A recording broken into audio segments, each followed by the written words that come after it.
warahmatullahi wabarakatuh.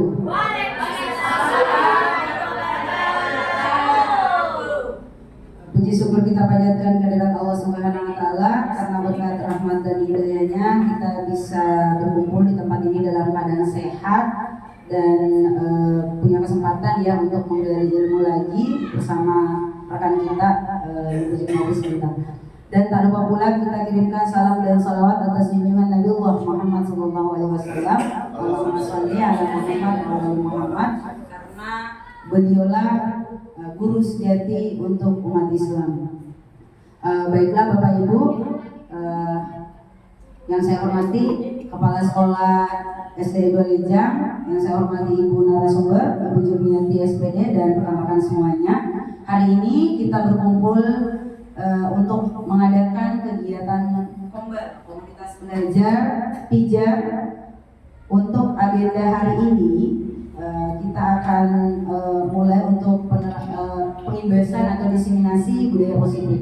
Tapi izin sebelum itu kita dengarkan dulu arahan dan sambutan dari Kepala Sekolah UPT SDN 2 Lejang, Ibu Johanis SPD. Kepada Ibu kami persilahkan.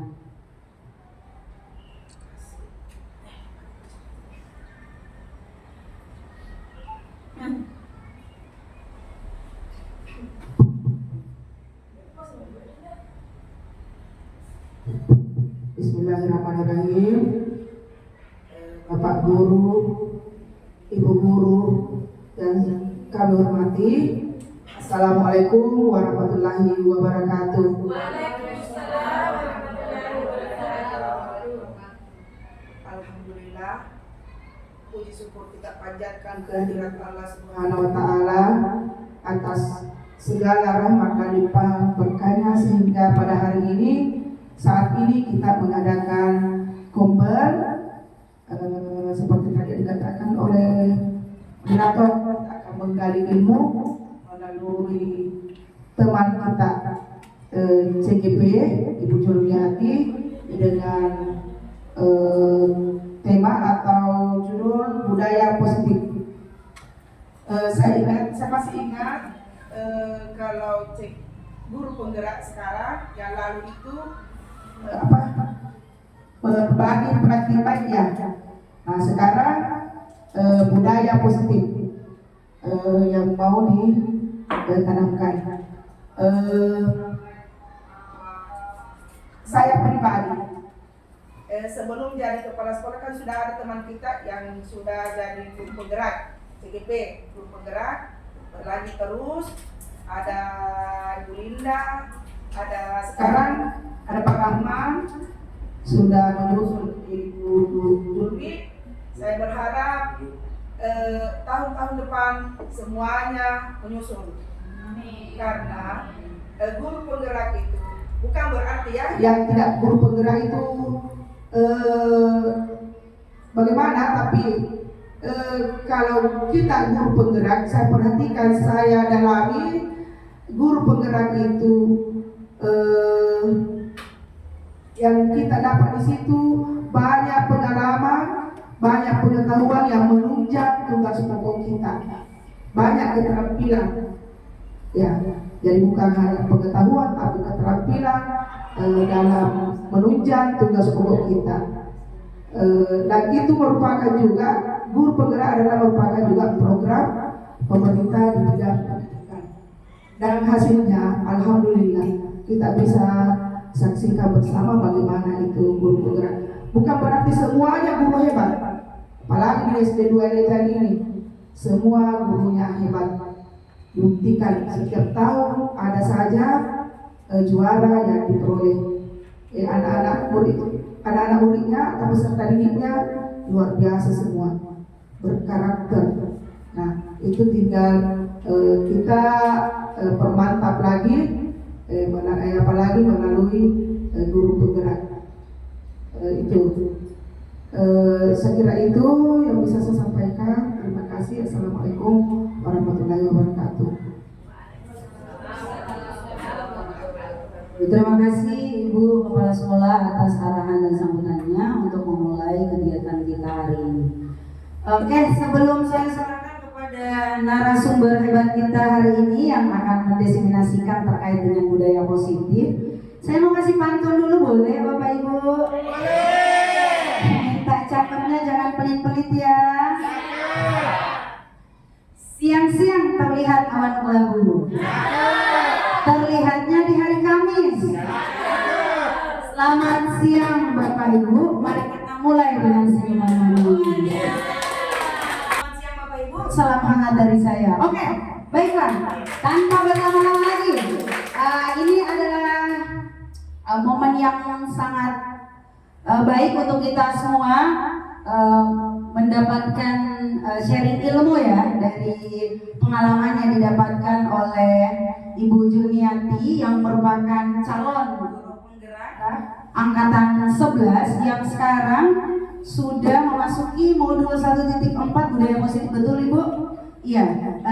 Dan salah satu yang sudah diterapkan adalah budaya positif. Nah, itu yang akan didiseminasikan hari ini kepada kita semua di komunitas belajar, karena memang yang saya pahami juga di mana guru penggerak itu perlu untuk juga menggerakkan. Nah, cara menggerakkan itu salah satunya adalah dengan cara mendiseminasikan apa yang sudah didapatkan di program guru penggerak, agar kita semua khususnya di UPTSD 2 Lejang ini yang diberikan hari ini.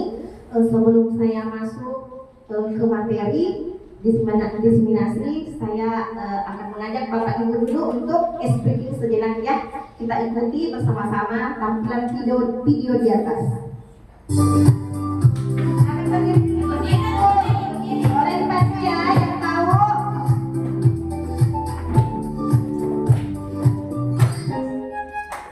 Bapak dan Saudara adalah meningkatkan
Terima kasih. Seru membuat kita terlatih sistem otak kita supaya kita fokus dalam belajar. Terima kasih.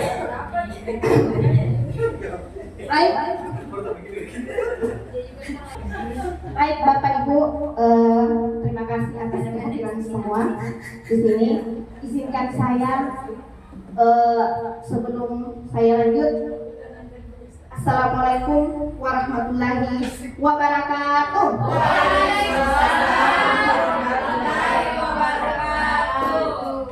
Terima kasih atas kedatangannya semua Bapak Ibu sudah hadir membantu saya dalam tugas saya di Guru Penggerak di modul 14 sebagai CGP Angkatan 11 Kabupaten Pangkep, Sulawesi Selatan tahun 2024. Sebenarnya hari ini yang saya akan limpaskan kepada teman-teman sekalian di sini adalah mengibarkan pemahaman dan pengalaman penerapan budaya positif. Hadir seutuhnya, present mindfulness. Mari kita tundukkan dulu kepala sejenak. Tundukkan kepala sejenak. Mari kita tenangkan hati dan pikiran kita untuk mengikuti kegiatan ini supaya berlangsung dengan lancar. Bismillah, bismillah, bismillah. Tenangkan hati dan pikiran. Berdamai sejenak. Semua situasi dalam diri kita untuk hadir seutuhnya di ruang belajar ini. Hilangkan beban yang ada dalam diri kita. Bayangkan sebagai kita guru adalah impian, guru yang dinantikan, guru yang dicintai oleh murid kita, yang menebarkan pemahaman positif dengan penuh menyenangkan kepada anak-anak kita dan khususnya kita juga. Bismillah, bismillah, bismillah. Terima kasih. Amin ya rabbal alamin. Apakah Bapak Ibu setuju bila pemberian hukuman dapat mendisiplinkan siswa? Yang kedua, pemberian hadiah meningkatkan prestasi siswa. Yang ketiga, guru harus mampu memberikan solusi untuk siswa yang bermasalah. Dan yang keempat, guru berperan sebagai teman bagi siswa. Untuk pertanyaan di atas, nanti kita akan kaji dengan materi yang ada berikutnya. Lanjut Bapak Ibu. Positif mindset, pemikiran positif. Tentu Bapak Ibu sudah tahu apa sih itu sesuatu yang positif, sesuatu yang baik-baik ya. Apa itu budaya positif? Budaya positif itu adalah perwujudan dari nilai-nilai atau keyakinan universal yang diterapkan di sekolah kepada anak-anak kita, kepada kita, yang menjadi gambaran untuk siswa kita.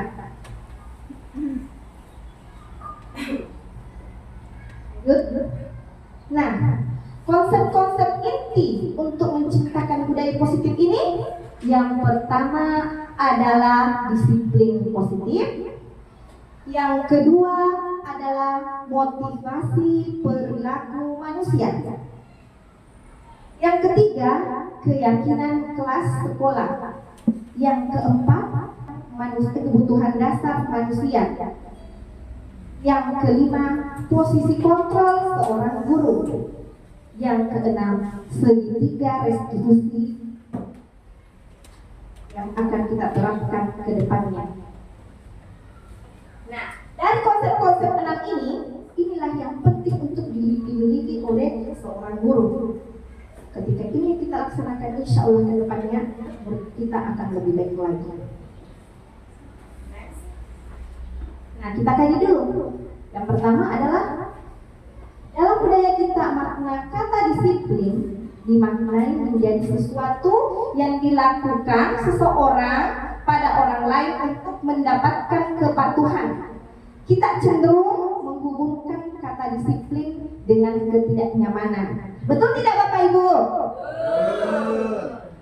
Kadang ada yang mau di sini yang bercerita tentang disiplin siswanya. Ada yang bisa? Siapa? Coba Ibu Ajibati.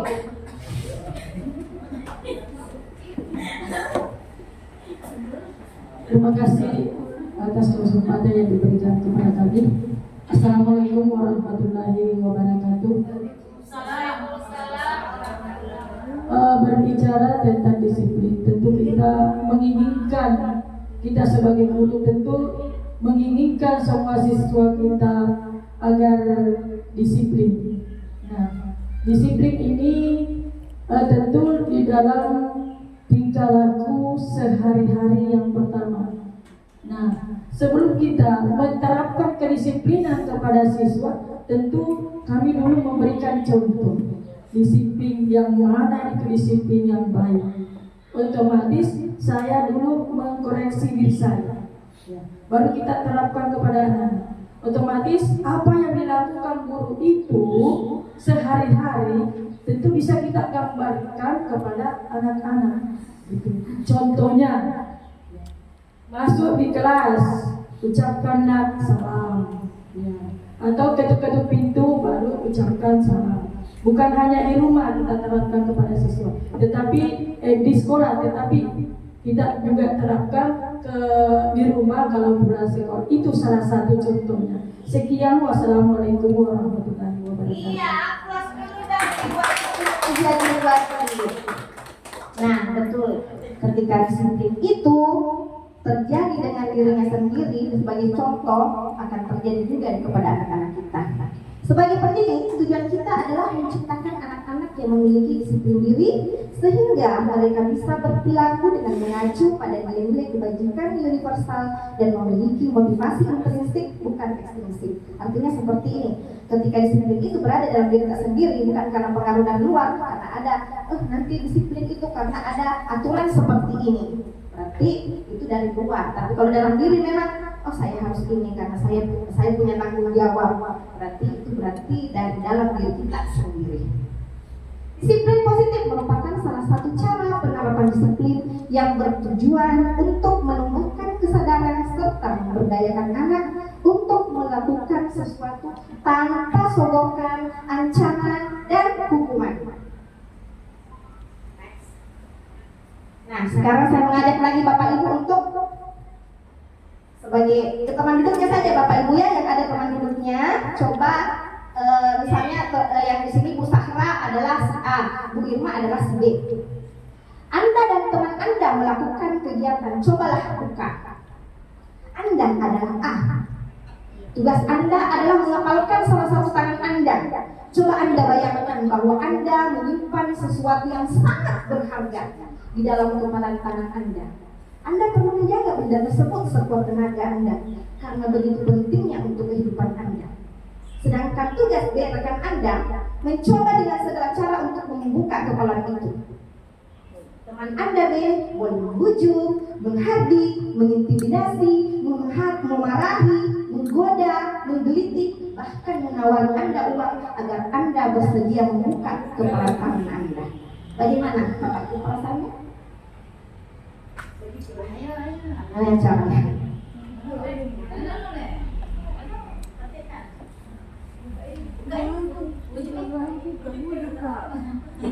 Nah, seperti itulah yang terjadi pada anak-anak didik kita.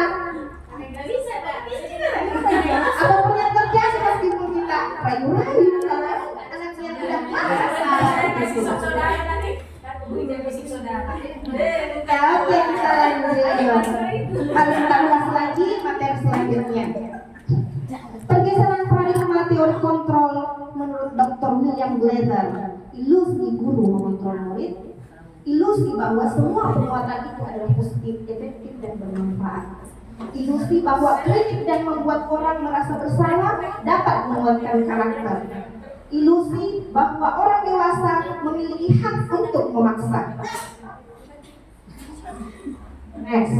Nah, bagaimana seseorang bisa berubah dari paradigma stimulus respon kepada pendekatan teori kontrol itu? Nah, mari kita kaji dulu stimulus responnya. Contohnya adalah realitas kebutuhan kita sama, realitas kebutuhan kita berbeda.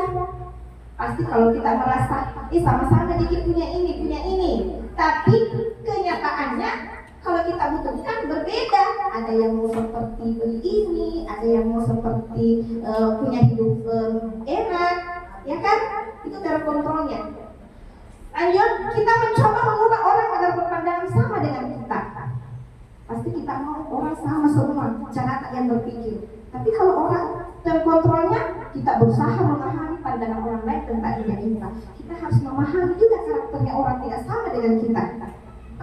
Lanjut, perilaku buruk dilihat sebagai suatu kesalahan. Terkontrolnya, semua perilaku memiliki tujuan. Lanjut, Orang lain bisa mengontrol saya, hanya Anda yang bisa mengontrol diri Anda. Betul tidak? Jadi perhatikan dulu respon yang terjadi dan kontrol yang terjadi pada diri kita. Saya bisa mengontrol orang lain, Anda tidak bisa mengontrol orang lain.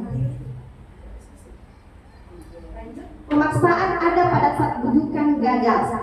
Kolaborasi dan konsekuensi menciptakan pilihan-pilihan baru. Model berpikir menang kalah, model berpikir menang. Nah, saya kasih contoh siswa saya, kalau saya bimbing, saya pasti memberikan motivasi kepada Ananda semua. Ananda, kalau menang itu soal belakang, tetapi dalam hatiku mengatakan menang, ya kan?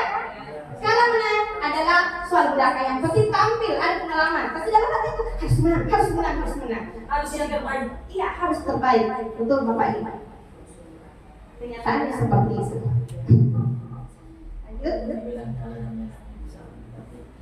Nah, dari situlah dari bagian di atas nilai-nilai kebajikan universal muncul sesuai dengan profil pelajar Pancasila, beriman bertakwa kepada Tuhan Yang Maha Esa dan berakhlak mulia, mandiri, bernalar kritis, kreatif, bergotong royong dan kebinekaan global. Lanjut. Nah, yang kedua adalah motivasi perilaku manusia. Yang pertama adalah menghindari ketidaknyamanan hukuman. Seperti kita lakukan di sini, murid melakukan disiplin diri karena dia takut dihukum, motivasi ekstrinsik. Karena adanya aturan, dia takut dihukum, jadi melakukan disiplin itu. Yang kedua, mendapat imbalan atau penghargaan. Murid melakukan disiplin diri karena ia ingin mendapatkan imbalan motivasi ekstrinsik, berarti masih di luar, bukan dari dalam dirinya sendiri. Nah, yang motivasi ketiga ini menghargai diri dan menjadi orang yang mereka inginkan. Murid melakukan disiplin diri karena sadar akan nilai kebajikan dalam dirinya, berarti muncul dalam dirinya sendiri. Di antara ketiga motivasi ini yang paling bagus Bapak Ibu? Iya, betul. Karena kenapa? Itu dari Ya, dan dalam kita sendiri motivasi intrinsik dalam diri kita sendiri. Nah, kita perhatikan hukuman, konsekuensi dan restitusi jelas tidak ya? Tidak jelas ya?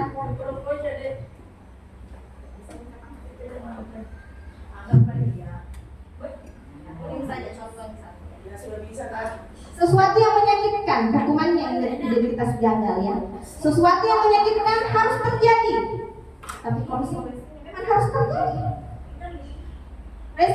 Restitusinya adalah merupakan pilihan. Hukumannya yang identitas gagal, tidak nyaman untuk murid anak untuk jangka waktu panjang. Konsekuensi tidak nyaman untuk murid anak untuk jangka waktu pendek. Restitusinya adalah menguatkan untuk murid anak dalam jangka waktu panjang. Korban mendapatkan keadilan, konsekuensinya korban bisa diabaikan. Korban, restitusinya korban mendapatkan ganti. Kemudian murid atau anak akan tersakiti. Konsekuensi murid anak akan dibuat tidak nyaman. Restitusinya murid anak mendapatkan penguatan. Lanjut, perilaku pasif agresif meningkat. Konsekuensi yang akan didapat, penguatan hanya bertahan dalam jangka waktu pendek, dan restitusinya adalah masalah terpecahkan. Lanjut, sistem tidak akan berjalan bila murid tidak takut. Konsekuensi memerlukan monitoring dan supervisi terus-menerus dari guru. Restitusinya adalah murid belajar bertanggung jawab untuk perilakunya. Lanjut, berlaku hanya pada sebuah institusi, tidak berlanjut pada kehidupan nyata. Ya, seperti inilah ketika kita dalam sekolah hanya itu yang terjadi, tapi ketika kita kembali tidak terjadi. Konsekuensinya memerlukan monitoring dan supervisi terus-menerus dari guru. Seperti itu yang terjadi pada anak, kalau bukan karena dirinya sendiri. Restitusinya murid belajar bertanggung jawab untuk perilakunya. Lanjut, berlaku hanya pada sebuah institusi, tidak berlanjut pada kehidupan nyata. membantu penerapan peraturan dalam masyarakat. Dan restitusinya adalah fokus pada pemecahan masalah dalam jangka waktu panjang. Lanjut, hukumannya, peraturannya adalah titik-titik kamu harus. Sedangkan konsekuensinya, apa peraturannya? Mampukah kamu melakukannya? Terima kasih, seperti itu saja.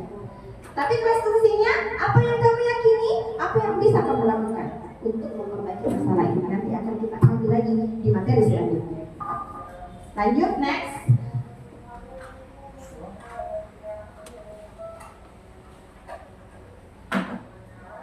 Berdasarkan bagian di atas, berikut adalah penjelasan tentang hukuman, konsekuensi, dan restitusi. Restitusi. Ya, betul. Hukuman itu tidak terencana, bersifat satu arah, bisa berupa hukuman fisik, psikis, atau kata-kata kasar. Ya, betul. Biasa kita katakan, nah, anak ini kenapa begini? Ya kan? Secara spontan. Seperti itu. Secara spontan Bapak itu Ibu ya. Seperti itu. Spontannya bentak, Konsekuensinya, apa itu konsekuensinya itu? Bersifat terencana, sudah disepakati. Bentuk-bentuk konsekuensi dibuat oleh pihak guru atau sekolah. Sedangkan restitusi adalah proses menciptakan kondisi bagi murid untuk memperbaiki kesalahan mereka, sehingga mereka bisa kembali pada kelompok mereka dengan karakter yang lebih kuat. Ya, itu yang paling bagus restitusi ya. Next, apa itu konsekuensi atau hukuman? Seperti contohnya, saya mau tanya dulu Bapak Ibu, ada yang bisa membedakan ini? Yang mana konsekuensi atau hukuman? Nah, mencatat 100 kali dalam buku kalimat, saya tidak akan terlambat lagi karena terlambat ke sekolah. Hukuman. Iya, betul. Lagi mengelilingi di lapangan basket 2 kali karena terlambat hari ke sekolah. Hukuman atau konsekuensi? Tergantung apa pelajarannya kan saya itu. Kalau terlambat lari guna. Ya. Begitu. Tapi kalau hukuman Jadi Bapak melakukan seperti itu. tidak ada di atas, jawab agama. Tidak ada kalau agama berarti apa yang penting hukuman di Iya. situ. Kayaknya ada masalah di atas. Membersihkan coretan yang dibuatnya di meja tulis. Konsekuensi. Murid diminta untuk push up 15 kali karena tidak berpakaian lengkap saat acara berhasil. Berdiri di depan kelas sambil mengangkat kaki satu karena tidak bisa menjawab. Membersihkan WC karena merusak pensil teman. Membersihkan WC karena merusak pensil teman. Yang terakhir, lari keliling lapangan karena terlambat. Ya, itu konsekuensi. Konsekuensi. Karena semua pasti pernah kita lakukan Bapak Ibu ya, cuman mungkin oh seperti ini katanya bilang konsekuensi. Ya lanjut. Dihukum oleh penghargaan, pengaruh jangka pendek, jangka panjang. Penghargaan tidak efektif, ya. Penghargaannya tidak efektif kalau kita diiming-iming. Kamu kan ada penghargaan seperti itu. Ya. Merusak hubungan penghargaan mengurangi ketepatan penghargaan mengurangi kualitas. Kalau dikasih penghargaan. Iya, tapi ke depannya apakah ibu guru juga mau melakukannya ketika tidak ada iming-iming? Seperti itu lah intinya. Berkurang tapi pasti enaknya kalau dikasih penghargaan. Iya, betul. Tapi ada sesuatu yang Tidak boleh sering karena nanti dia berbuat kalau ada yang marah. Ternyata itu ya. Ternyata seperti itu ya. Ya, Seperti seperti itu ya. Selama ini. Begini kalau saya lihat kalau apa namanya kalau berkaitan dengan pembiasaan dari kecil itu misalnya menyapu bila rajin menyapu, kalau rajin menyapu kasih, tapi karena sudah terbiasa menyapu tanpa dikasih hadiah dia sudah karena sudah apa namanya pembiasaan Pembiasaan sudah menjadi pembiasaan. Kan kalau sudah besar top itu merasa tidak butuh hadiah karena sudah terbiasa sehingga melakukan dengan ikhlas. Saya kira ada seperti itu. Terima kasih. Ya, nanti Bapak Ibu ya. Ya, bagus juga sih, memang ada motivasi juga kalau dikasih begitu. Tapi semoga kalau tercipta dengan sendirinya ya. Jarang kali ya. Lanjut. Penghargaan mematikan kreativitas, penghargaan memupuk motivasi dari dalam diri atau ilmu prinsip. Lanjut. Nah, dari pemaparan kita di materi yang kedua, maka saya mau tanya dulu kepada Bapak Ibu, mengapa keyakinan kelas bukan peraturan kelas? Karena kalau keyakinan kelas dibuat bersama-sama, ya. Meyakini apa yang dia lakukan, dia paham apa yang dia lakukan. Kalau peraturan kelas dibuat biasanya sepihak oleh pihak guru. Jadi kalau keyakinan ada kesepakatan guru dan murid, kalau peraturan hanya guru atau pihak sekolah. Oke, kita kaji lebih lanjut. Berarti kesimpulannya kalau keyakinan dibuat kedua belah pihak. Iya. Kalau peraturan sepihak, gitu ya. Gitu ya. Sekolah maksudnya atau guru dalam kelas ya. Pihak siswa dengan pihak sekolah. Next. Mengapa kita memiliki peraturan tentang penggunaan helm pada saat mengendarai motor roda dua motor? Kalian tahu?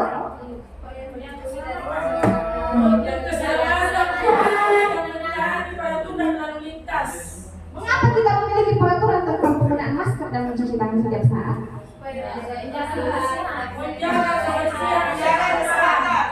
Karena ini sudah diatur juga oleh pemerintah, ya kan? Nah, ada aturan yang ketika kita tidak memakai helm, ada konsekuensi yang kita dapat, ditilang atau diberikan. Juga ingat, ada undang-undang yang mengatur. Keyakinan sekolah atau kelas bersifat abstrak berupa pernyataan universal dibuat dalam pernyataan positif sedikit saja agar mudah diingat sesuai dengan kondisi sekolah kelas agar mudah diterapkan. Semua warga sekolah atau warga kelas dilibatkan dalam membuat keyakinan kelas. Saya tanya dulu Bapak Ibu, adakah di sini yang sudah punya keyakinan di kelasnya masing-masing? Ada. Alhamdulillah. Kalau belum, mari kita ulas bagaimana cara melahirkan keyakinan kelas supaya kita punya kontrol untuk murid kita. Lanjut.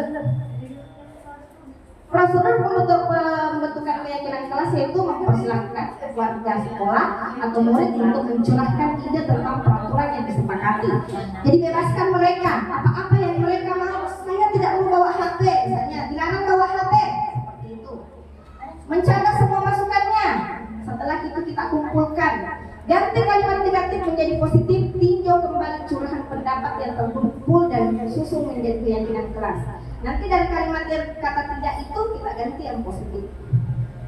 Tinjau ulang keyakinan kelas yang sudah tersusun sampai 3 sampai 7 keyakinan saja itu Bapak Ibu ya. Ya, tidak usah terlalu banyak, cukup yang urgent sekali. Apa yang perlu kita mau lakukan, yang biasanya yang sering dilakukan oleh anak-anak yang melanggar. Meninjau dan menyetujui dengan menandatanginya. Ada tanda tangannya, mau jempol boleh, terserah dari kreasi guru. Yang penting ada kesepakatan. Keyakinan kelas ditempel di dinding kelas, ya supaya mereka tahu kalau saya melanggar ada konsekuensinya seperti ini. Masih ingat kan dengan keyakinan kelas kita? Masih. Nah ini seperti contoh dokumentasi saya kemarin. Sebelumnya kita memberikan kebebasan kepada dia untuk merumuskan keyakinan mereka, apa-apa yang mereka perlu sepakati. Kemudian berdiskusi mengenai peraturan yang perlu disepakati. Setelah itu merumuskan peraturan menjadi keyakinan kelas. Dan itulah yang akan ditempel nanti dinding menjadi seperti ini.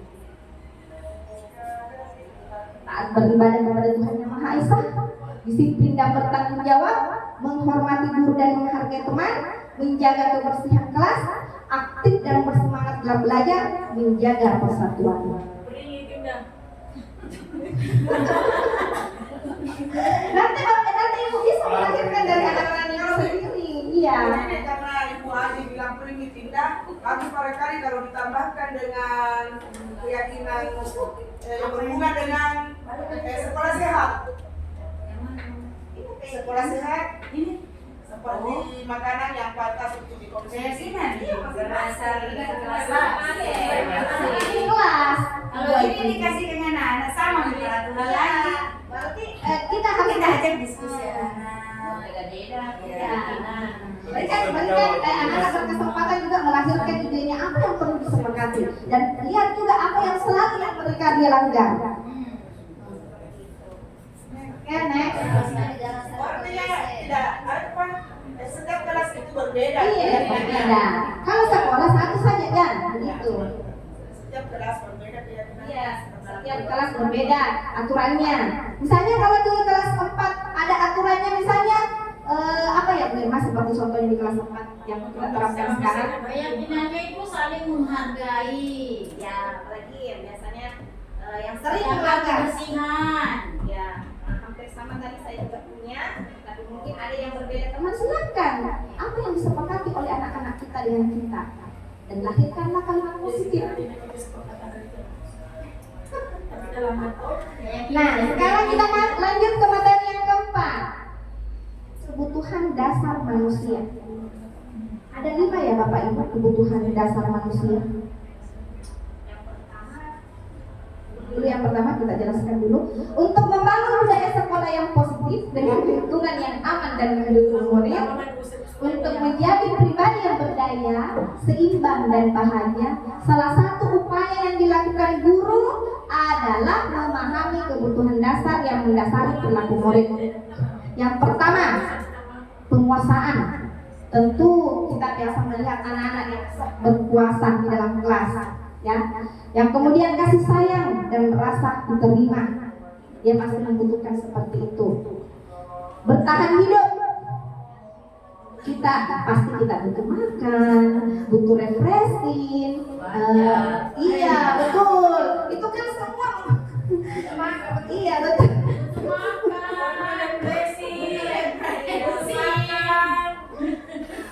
Butuh kesenangan, butuh kebebasan. Ya.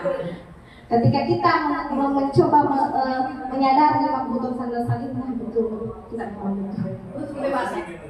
Butuh apa itu satunya tuh? kesenangan, bertahan hidup, penguasaan, kasih sayang. Rasa sayang.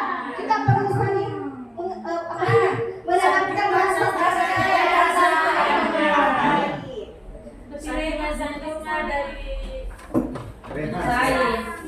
Saya butuh kasih sayang. Dalam satu kutipannya menyatakan, kita ambil contoh perbandingannya dengan hidup tumbuh-tumbuhan seorang petani. Dalam hakikatnya sama kewajibannya dengan seorang pendidik yang menanam padi. Misalnya hanya dapat menuntun tumbuhnya padi, ia dapat memperbaiki kondisi tanah, memelihara tanaman, padi memberi pupuk dan air membasmi ulat-ulat atau jamur-jamur yang mengganggu hidup tanaman padi dan lain sebagainya. Dr. William Glasser, seorang psikiater dari Amerika Serikat, menyatakan seluruh tindakan manusia memiliki tujuan tertentu, yaitu memenuhi kebutuhan dasarnya. Jadi kebutuhan dasar ini mari kita kaji satu persatu lagi.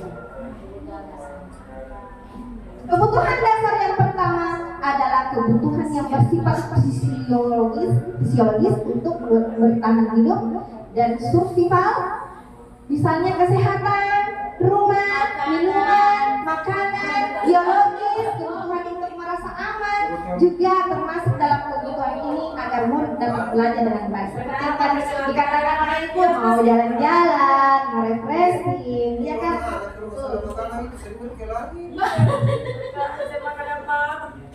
Kebutuhan yang kedua yaitu kebutuhan akan perasaan diterima oleh kelompok atau komunitasnya, atau kebutuhan love and belonging and hate. Kebutuhan ini meliputi keinginan untuk tetap terhubung bergabung dengan orang lain seperti teman, keluarga, teman kerja dan kelompok. Pasti kita saling membutuhkan. Kebutuhan love, perasaan diterima. Ya, login terima. Saya login case. Love. love. Sorry. Oke, lanjut. Kebutuhan yang ketiga, kebutuhan akan kebebasan atau kebutuhan membuat murid Harus diberi kesempatan untuk membuat pilihan dan bertanggung jawab atas pilihan yang mereka telah ambil. Sudah diterapkan ini saya ini.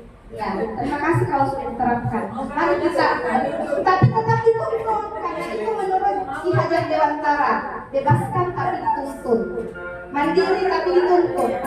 Itu adalah filosofi dari Ki Hajar Dewantara. Habis.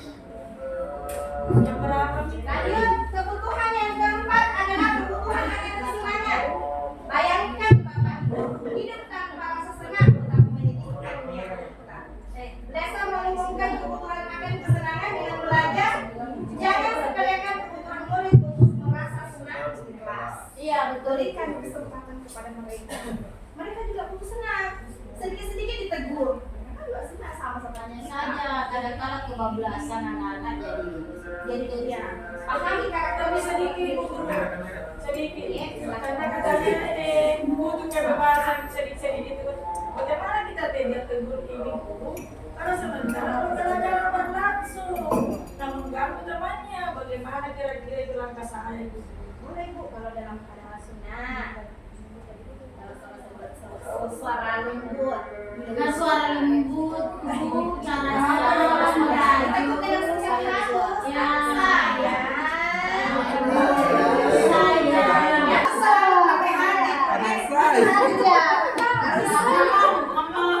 Ya, Berarti di sini harus pakai hati ya Bu. tapi saya rasa Bu, kan ada rasa kasih. Saya rasa kalau di SD2 tidak ada yang seperti itu. Semua memang lembut hatinya itu.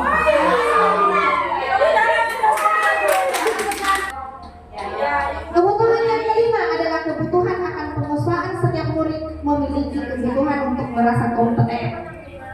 Betul tidak Bapak ya? Betul, selalu Bu yang ini. Pasti anak-anak selalu ikutkan dalam setiap ajang-ajang perlombaan. Ya, seperti Ya, itu itu. contoh, salah satu contoh. Ya, pasti ada di antara mereka seperti itu. Lanjut. Konsep disiplin pendekatan restitusi. Nah, kita kaji dulu apa itu restitusi. Restitusi adalah proses menciptakan kondisi bagi murid untuk memperbaiki kesalahan mereka sehingga mereka bisa kembali pada kelompok mereka dengan karakter yang lebih kuat menurut Gesel 2024. Pertanyaan pemantik, bacalah kasus-kasus di bawah ini dan cobalah jawab pertanyaan-pertanyaan tersedia. Faris dan Mutia dipanggil masuk ke ruangan ibu kepala sekolah SDN di Golejang karena baru saja mendapatkan pengaduan dari ibu dan Mutia bahwa Faris memukul Mutia. Pada hari itu Bu Juni selaku wali kelas berhalangan hadir ke sekolah. Bila Anda seorang kepala sekolah atau guru penerapan disiplin, apa yang Anda lakukan untuk kasus Faris dan kasus Mutia? Bu Julmi, saya Bu Julmi itu Ada kemudian Ibu Juni tidak ada pada waktu itu. Tidak ada Ibu Juni. Bagaimana? Kayaknya kepala kepala sekolah. sekolah ya. Berarti kepala sekolah. Untuk lebih mengulas pertanyaan. Ya, oke. Nah, sebuah restitusi apa dijawab sekarang? Sebentar. Dari bukan saya. Nah, sebuah pendekatan untuk menciptakan disiplin positif. Restitusi bukan untuk menebus kesalahan, namun untuk belajar dari kesalahan. Ya, betul. Restitusi memperbaiki hubungan. Restitusi adalah tawaran, bukan paksaan. Restitusi menuntut untuk melihat ke dalam diri, mencari kebutuhan dasar yang mendasari tindakan. Restitusi diri adalah cara yang paling baik. Fokus pada karakter bukan tindakan. Menguatkan, fokus pada solusi. Mengembalikan murid yang berbuat salah pada kelompoknya. Itulah pendekatan menciptakan spesifik yang positif. Nah, sekarang ada 5 posisi kontrol sebagai guru, sebagai pembuat rasa bersalah, sebagai pemukul, memantau teman, dan sebagai manajer. Kita kaji lagi. Penghukum, kamu selalu saja terlambat. Patuhi peraturan sekolah. Berdiri, ini aturan sekolah. Kalau tidak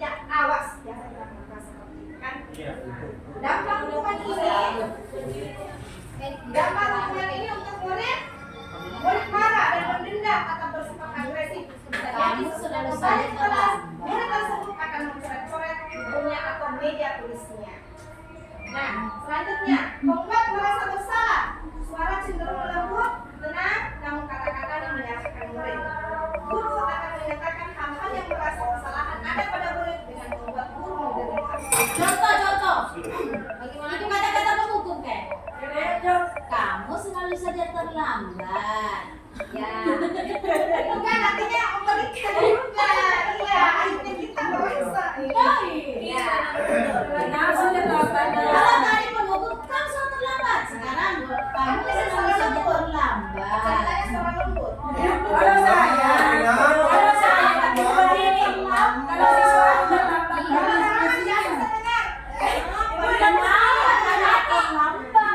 tapi mata itu.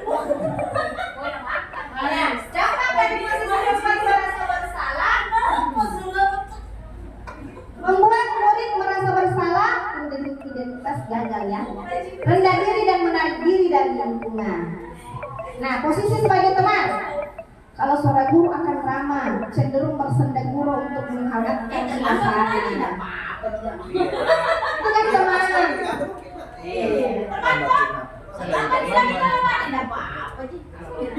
Yang kan posisi teman, murid akan bergantung kepada satu orang, faktor ketergantungan. Murid tidak mandiri dan tidak bisa berpikir untuk diri sendiri. Bergantung. Posisi yang keempat adalah posisi pemantau atau monitor. Seorang pemantau akan bersuara datar, tidak emosional, tidak ada gurau ataupun menggunakan suara tinggi. Tercipta identitas diri positif atau berhasil. Pemantau perlu senantiasa memantau pada saat murid diberikan sanksi, maka guru pun harus selalu mengawasi. Ya. Posisi pemantau atau monitor. Seorang pemantau akan berusaha datar, tidak emosional, tidak bersenda guru ataupun menggunakan suara tinggi. Nah, ini juga itu betul. kenapa ya? Kenapa kau begitu? Ya kan, begitu.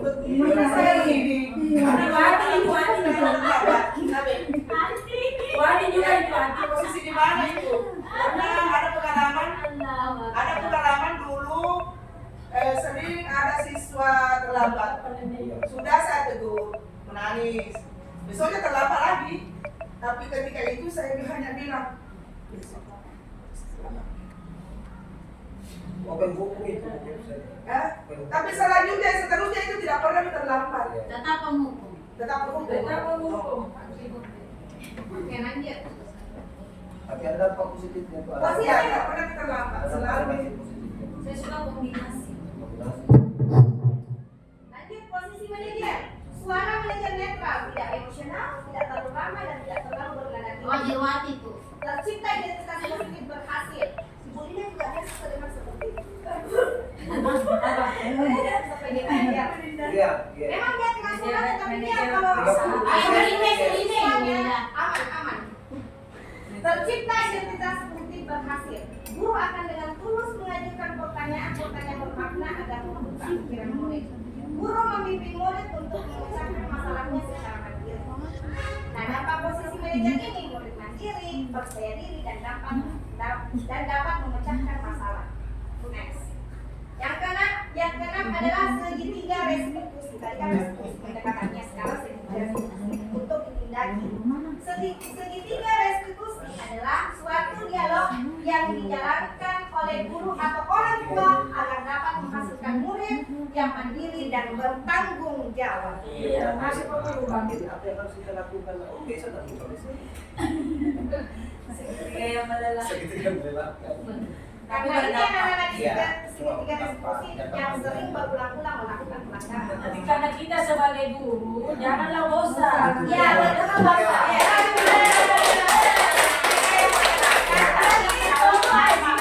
Ya, berarti ada kasih sayang, ya kan? Pasti ada yang pasti disampaikan pada murid adalah motivasi dan jangan menilai kebaikan para guru dan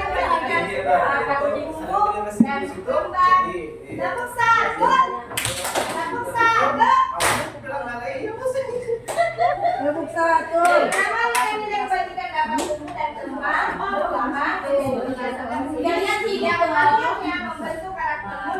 Proses dialog ini terdiri dari 3 langkah yang digambarkan pada 3 sisi segitiga restitusi. segitiga Farida ada segitiga restitusi. Yang pertama adalah validasi kebutuhan.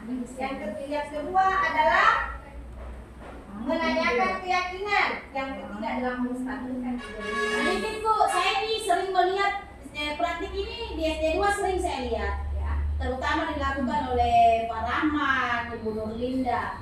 Jadi itu memvalidasi kesalahan anak-anak itu sering sekali saya lihat ya.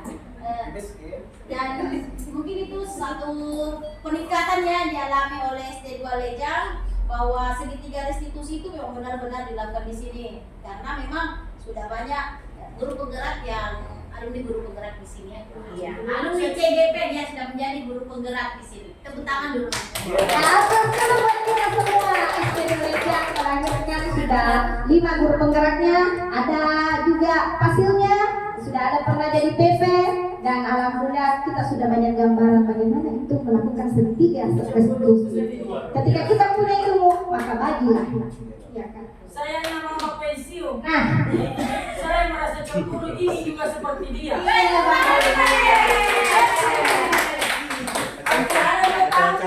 Adalah kalian yang masih muda-muda.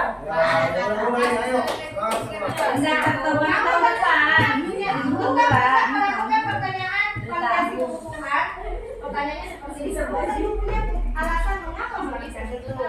Adakah cara yang lebih efektif mendapatkan apa yang kamu lakukan? Nah, untuk pertanyaan menstabilkan identitas, menanyakan keyakinan dulu, nilai-nilai apa yang telah kita sepakati? Kamu ingin menjadi orang seperti apa? Nah, lanjut ke menstabilkan identitas. Setiap orang pasti pernah melakukan kesalahan. Kamu bukan satu-satunya orang yang pernah melakukannya. Jadi ketika ada kasus seperti ini, tanyakan seperti ini, seperti contohnya. Siap? Aman. Lanjut. Nah, satu ini penjelasannya tadi menstabilkan identitas berdasarkan prinsip membuat kesalahan bagian dari proses pembelajaran. Berperan menggeser identitas murid dari identitas gagal ke identitas sukses. Jangan mengkritik murid yang sedang mengalami identitas gagal. Berikan motivasi. Untuk membuat anak yang merasa gagal karena berbuat salah menjadi positif terhadap dirinya, menstabilkan identitas, guru berkata bahwa itu manusiawi. Tidak ada manusia yang sempurna. Bapak Ibu juga buat salah, tak pasti bisa menyelesaikan masalah ini. Bapak Ibu tidak tertarik untuk mencari tahu siapa yang benar, siapa yang salah. Bapak Ibu lebih tertarik menyelesaikan masalah. Kalau kamu menyalahkan dirimu sendiri terus-menerus, apakah kamu bersikap baik pada dirimu sendiri? Sebenarnya sih kalau begitu terus. Ini Bu, menstabilkan identitas. Pertanyaannya. Selesai ini. Validasi kebutuhan. Membantu murid mengenali kebutuhan dasar yang dipenuhinya ketika melakukan kesalahan. Pada dasarnya setiap tindakan manusia tujuannya adalah memenuhi kebutuhan dasar, apakah itu penguasaan, kebebasan, kasih sayang, dan rasa diterima. Pertanyaannya adalah, kamu bisa saja melakukan hal tersebut, tapi kamu tidak melakukan. Next, menanyakan keyakinan. Guru berkata, apakah nilai yang kita percaya di kelas sekolah kita? Jadi perlu keyakinan. Ya, itu kita menyiapkan. Apa yang sudah kita sepakati? Masih ingat nggak dengan keyakinan di kelas kita? Kelas yang dilihat itu seperti apa? Kamu ingin menjadi anak seperti apa? Apa yang kamu rasakan ketika kamu melakukan itu? Kamu menjadi orang yang seperti apa? Tidak masalah Ibu, yang penting bagaimana menghubungkan dengan menanyakan keyakinan. Tidak ada anak-anak yang melanggar berulang kali, itulah kita harus. Nah, intervensinya selama lebih banyak. Pada saat ini kamu sedang menjadi orang yang sedang kamu inginkan. Apakah kamu bisa mengubah kegiatan perilaku menjadi sikap yang lebih membantu? Ya, ini selama selesai dari pertanyaan. Ya, apakah saya bisa bantu nak? Apakah kamu yang lakukan saat ini sesuai? Apa kamu siap untuk mulai sekarang? Apa yang kamu Ya, inilah yang ditanyakan kepada siswa ini. Kita mau membuat keyakinan. bukan. Nah, artinya apabila anak-anak itu ya ada yang melanggar. Dia tak melanggar yang suruh pelanggaran. Artinya dia tidak Apalagi melakukan. saya sering terlambat ya seperti model saya Paris, saya selalu setiap masuk. Baris penjapa. Ya, ini perlu diberikan. Sekarang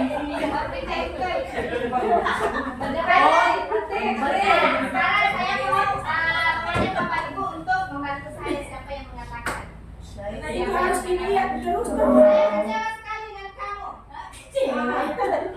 Jadi seperti apa namanya? Tapi kalau dengan Kamu tidak pernah melakukannya. Ayolah lakukan dari saya. Apakah kamu mau mendapatkan stiker bintang hari ini? Bagaimana kamu? Oh, saya kecewa sekali Membuat dengan rasa kamu bersalah berarti kita. merasa bersalah. Ya. Kamu tidak pernah benar melakukannya. Siapa yang mengatakan berarti menuju orang ya? Bukan jadi hukum apakah dia Maksudnya, pembantu? maksudnya, Posisinya, posisi. Ayolah lakukan dari saya ya, teman. Pertama, pembuat rasa bersalah. ada Kamu tidak pernah benar melakukannya ke hukum. Ayolah lakukan dari Ya, saya ya, teman. Sebagai guru ya, ketika memberikan pertanyaan seperti di atas itu seperti apa dia? Yang ketiga itu teman. Yang pertama adalah pembuat rasa bersalah. Kedua penghukum ya. Kamu tidak sedikit Bu, sedikit. Ada pernah yang saya alami sendiri begini. Ya. Karena baru pulang, saya tanya, nah kamu nggak saya sama orang saya? Kamu nggak saya sama guru saya? Jadi kenapa pengen berbuat begitu? Kok nangis? Oh iya, Karena itu saya masalah itu. menyesali. Nangis. Iya. Nangis. Jadi Anak saya itu berbeda-beda Ibu ya. apakah saya termasuk di situ di dalamnya? Iya, termasuk.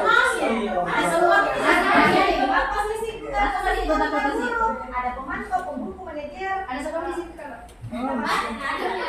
Kita semua Berarti kita ada sudah jawabannya. Nah, pembuat merasa bersalah, penghukum.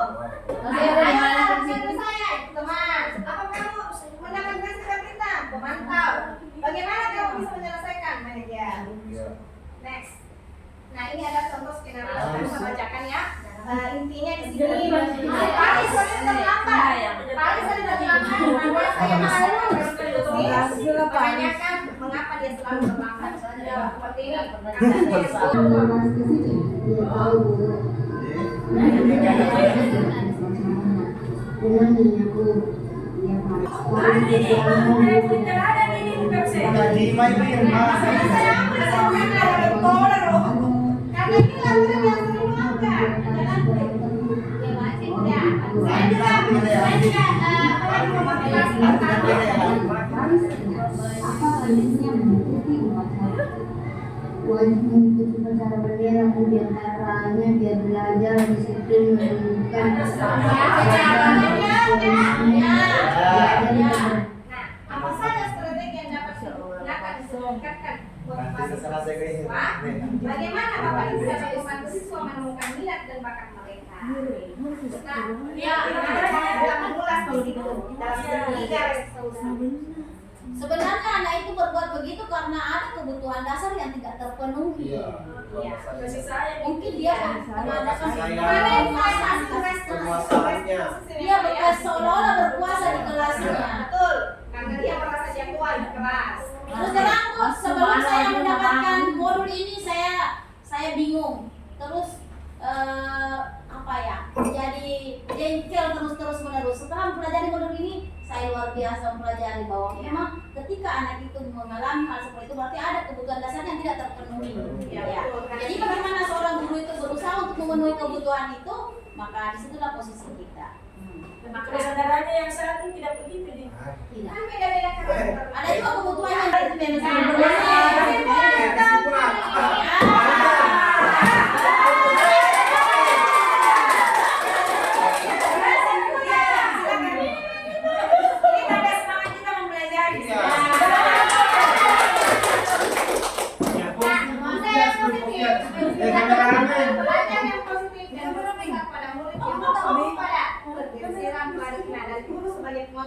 Disiplin positif melalui kebutuhan murid dan mengembangkan keterampilan sosial emosional.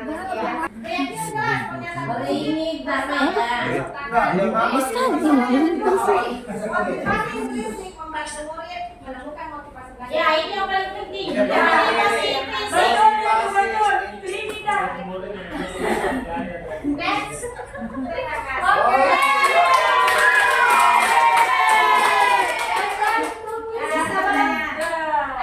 Ada yang mau bertanya terkait dengan tadi Bapak Ibu sambil menjelaskan untuk menjelaskan. Saya kembali kepada moderator. Bos, saya kira mau bertanya. Silakan boleh dulu. Sudah terjawab. Cek, ya, oke, mantap. Alhamdulillah sudah selesai sesi pemaparan yang mendiseminasikan terkait dengan budaya positif. Nah, sebenarnya sudah dijelaskan dengan sangat jelas bahkan beserta contoh-contohnya. Oh iya. Kalau mau terlambat apa? Bapak pengajar praktik ya dari Ibu Jurniati. Sekarang kami Ibu Jurniati tadi sudah memaparkan dengan sangat baik, jelas dan beserta contoh-contohnya, diskusinya juga pemaparannya juga sangat interaktif dengan Bapak Ibu semua. Jadi luar biasa yang memberikan pemahaman dari saya baru terkait dengan disiplin positif. Nah, untuk selanjutnya masuk kepada sesi tanya jawab. Jadi kami lanjutkan dulu sesi tanya jawab. Terima kasih. Ya, bagi Bapak Ibu yang mungkin mau memperjelas sesuatu atau mau menanyakan, silakan. Tidak ada narasumber kita dari Jurniati PGK 11 yang mungkin ada pengalaman atau sharing. Silakan. Oh ya, Pak Rahman. Cek, cek. Oke, cek. Terima kasih Bang Yahya. Foto-foto Calon guru penggerak Ibu Jurniati. Oke, yang paling menarik yang saya catat tadi Ibu ini tentang motivasi intrinsik. Ya, jadi yang ini saya tanyakan ini bagaimana adakah tips atau trik bagaimana memunculkan motivasi intrinsik anak? Itu kan biasanya itu anak-anak itu lebih kepada motivasi ekstrinsik mungkin karena takut dihukum atau mungkin ingin mendapatkan penghargaan. Ya, itu. Terima kasih. Assalamualaikum. Waalaikumsalam. Ya, terima kasih pertanyaan yang cukup menarik dan menantang. Ya, Kalau saya pribadi, saya sudah contohkan anak yang paling tadi itu adalah Paris. Contoh yang berubah walaupun sekarang kan baru 1 bulan menghadapi. Apa yang berubah dalam dirinya, motivasi yang timbul dari dalam dirinya sendiri adalah sudah rajin masak bola.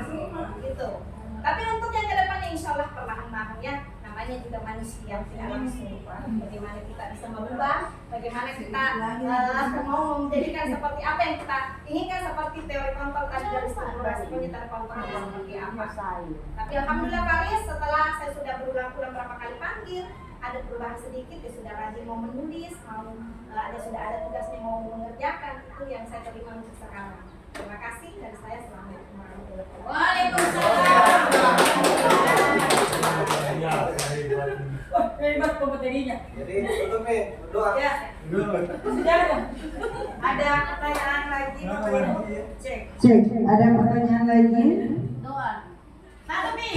Oke, silakan. Silakan Ibu Irma. Baik, terima kasih banyak. Tidak syuting. Terima kasih banyak atas kesempatan yang diberikan. Saya tidak mau bertanya, saya hanya sedikit berdasarkan judul yang dipaparkan bahwa diseminasi pemahaman budaya positif. Bisakah sebagai calon guru penggerak yang sudah menerapkan budaya positif di kelasnya, satu contoh saja di kelasnya dari beberapa poin-poin yang tadi sudah dijelaskan itu, apa yang Ibu sudah terapkan di kelasnya sehingga kami bisa menjadi pencontoh ya, atau bisa sedikit melihat ke kelasnya Ibu Guru Jurniati ini tentang budaya positif yang sudah diterapkan di kelasnya. Satu saja pengalaman praktik baiknya yang sudah diterapkan di kelasnya.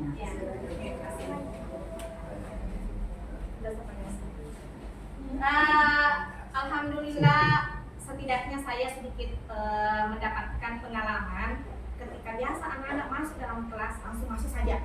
Itu yang pertama kali yang dapat saya pada saat naik kelas 5 ini. Tapi sekarang alhamdulillah kata-kata assalamualaikum. Karena ketika pada saat dia masuk sesungguhnya keluar praktekan seperti ini. Itulah budaya contoh salah satu sederhana yang saya lakukan. Terima kasih. Oke.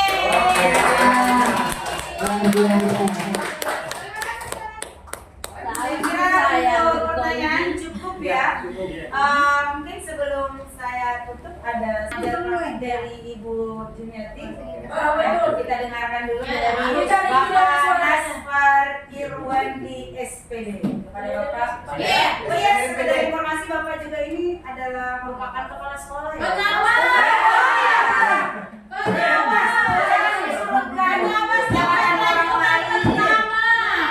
Maaf, karena saya segitu baru-baru jadi kepala sekolah langsung jadi pengawas.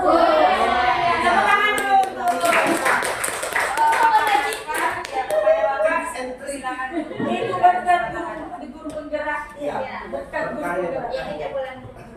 Saya hormati kepala sekolah, Ganti saya hormati teman dalam guru penggerak, Jumiati, serta rekan-rekan pendidik dan tenaga pendidik yang saya hormati dan saya banggakan pula. Jadi alhamdulillah puji syukur Bapak Ibu, kita kembali bertemukan untuk seperti yang di sekolah ini. Alhamdulillah. Kemudian kedepannya setelah diseminasi ini apa yang dipaparkan oleh Bu Juliani tadi dapat kita aplikasikan di masing-masing kelas ataupun di satuan pendidikan tempat kita bertugas. Jadi harapannya mudah-mudahan budaya positif itu dapat hadir di setiap satuan pendidikan agar pembentukan karakter ataupun apa yang menjadi tujuan kita bersama itu dapat kita raih bersama. Jadi pembiasaan positif, kemudian jangan selalu jangan cepat putus asa bila menangani satu anak yang selalu dan mengulangi kesalahan yang sama. Jadi inilah tantangan buat kita sebagai pendidik. Jadi tantangan kita sebagai guru bila mana kita menemukan hal yang seperti itu. Untuk mencarikan solusi hal yang seperti itu tentunya ada di jawaban pendidikan guru penggerak. Jadi teman-teman yang belum mengikuti pendidikan guru penggerak agar bisa jadi apa yang disampaikan Bu Jumiati ini adalah bagian kecilnya. Jadi kalau kita mau menelaah, mau lebih ke dalam lagi, silakan kita ikuti pendidikan guru penggeraknya. Ini motivasi buat teman-teman agar yang belum agar bisa mengikuti supaya kita satu visi, ya. Jangan lagi ada bahwa guru penggerak kita mau ikut guru penggerak karena ininya, bukan. Seakan ternyata untuk mengikuti guru penggerak itu karena memang betul-betul ingin membuat proses pendidikan, pembelajaran atau pendidikan kita menjadi lebih baik lagi. Seperti itu Bapak Ibu, ya. Jadi jangan berniat lain-lainnya. Kalau yang lain cuma bonus, ya. Tujuan pendidikan nasional di Indonesia pada umumnya, kemudian tujuan pendidikan yang ada di Kabupaten Pangkep pada khususnya dapat kita kawal bersama. Sekian mungkin dari saya Bapak Ibu. Sekali lagi terima kasih atas atensinya, terima kasih atas kolaborasinya. Sekian dan terima kasih. Assalamualaikum warahmatullahi wabarakatuh. Oke, terima kasih banyak atas pertanyaan dari Bapak Nasfar Irwandi selaku pengajar praktik dari Jumiati. Dan yang dikatakan Bapak tadi bahwa harusnya tidak ada kesenjangan posisi itu ya. Mungkin itulah strukturnya yang ada guru, ada kepala sekolah, ada pengawas. Tapi yang namanya pendidikan itu adalah kerja bersama, gotong royong bersama, bukan hanya kerja guru, bukan hanya kepala sekolah, tapi kita harus saling berkolaborasi untuk menciptakan pendidikan yang lebih baik untuk anak-anak kita selanjutnya. Nah, Bapak Ibu, Alhamdulillah diseminasi terkait dengan budaya positif sudah kita laksanakan. Semoga apa yang kita dapatkan hari ini bisa bermanfaat terkait dengan budaya positif. Kita bisa memberikan pembelajaran yang bermakna melalui pembiasaan-pembiasaan yang diharapkan dapat membentuk karakter murid-murid kita, bukan hanya sekedar takut dihukum, bukan hanya sekedar takut dimarahi atau yang lainnya, tapi memang betul-betul muncul dari dalam diri anak-anak tersebut. Dan seperti yang disampaikan juga Ibu Jumiati dan Bapak pengajar praktik, bahwa ini jangan putus asa. Memang untuk menumbuhkan budaya positif itu tidak semudah membalikan telapak tangan, tapi butuh proses yang panjang. Jadi mungkin kita akan melalui sesuatu yang melelahkan, tapi yakinlah apa yang hadir di hati kita untuk disampaikan kepada anak-anak akan sampai ke hati mereka.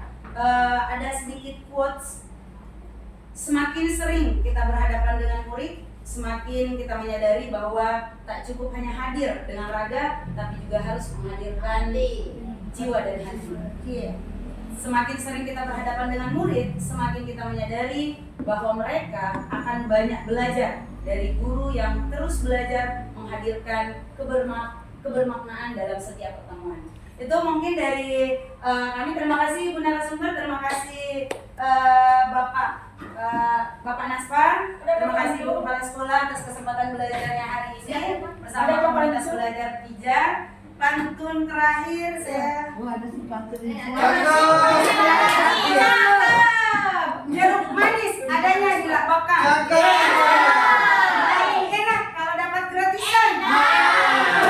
Perasaan hari ini sungguh senang, semoga bermanfaat dan berkesan.